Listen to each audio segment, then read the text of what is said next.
show you because I'm not going to do who's not going to be for it. It'll just be him, just kind of like show you on the side here. Another coronation, he'd be gone. David Clarke, and I'm one of the writers.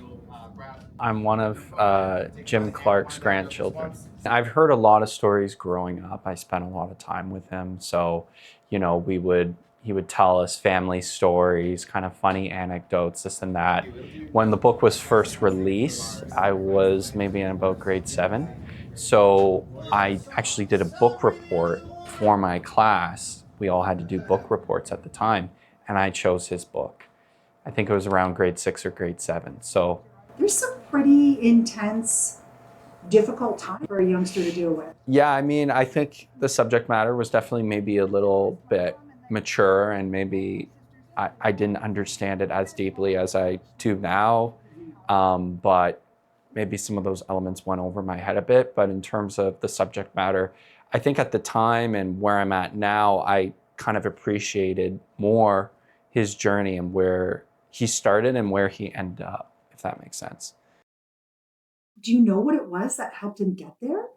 Well, I think it was a lot of things. I think he had supportive members in his community that saw the potential that he had, and I think he also knew that he had a potential to move beyond where he was, right? And I know there was a period in time where he was actually a high school dropout, and there was a period where he kind of gave up high school entirely. And so one of the things that he actually was speaking about today is one of the things that brought him back was he thought for the longest time maybe he wasn't smart or intelligent, but he did really well in grade 7. And then the nuns also at the school he was at really encouraged him to continue.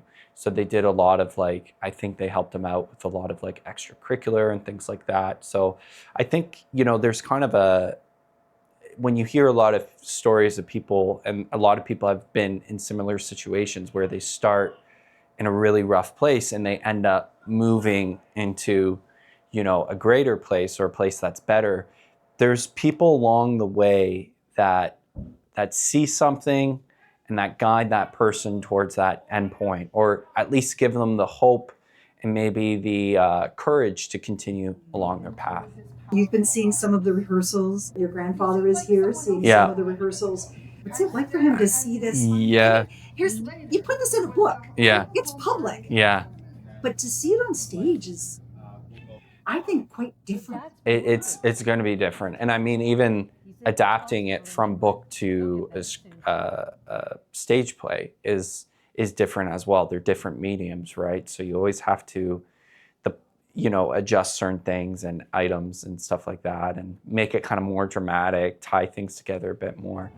It's kind of interesting to see, because I'm seeing things that I kind of imagine, and then seeing things that, it's a little different, but I like it.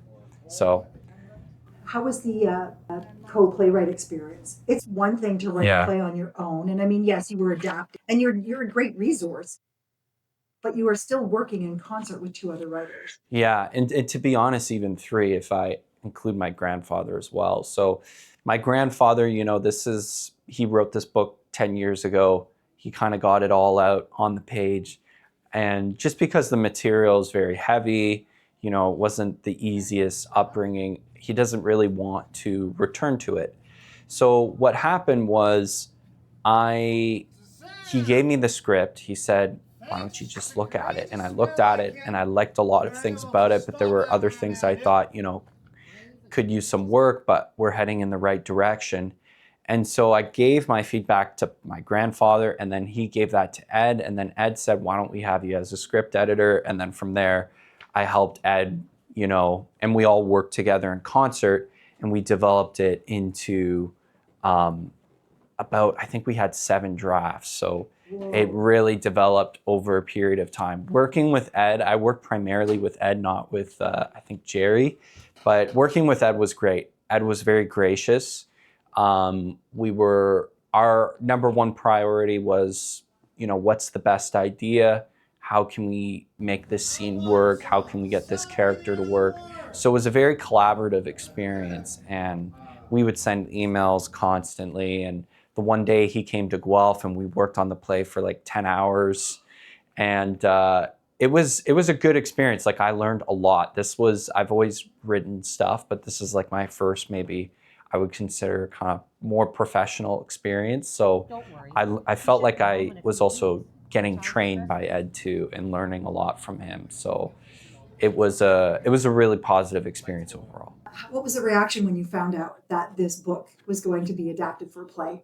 I thought, that would be really interesting. And I remember when my grandfather first told me, I read the play again, or not the play, the book, sorry.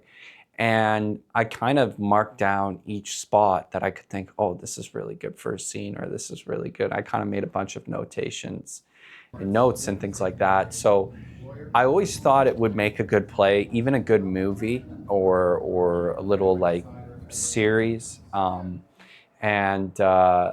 I was just excited. I think he was too. Trent Valley Archives Theatre presents The Kid from Simcoe Street, based on the memoir of retired Ontario Superior Court Justice and published poet James Clarke, on stage June 4th to 7th at the Market Hall.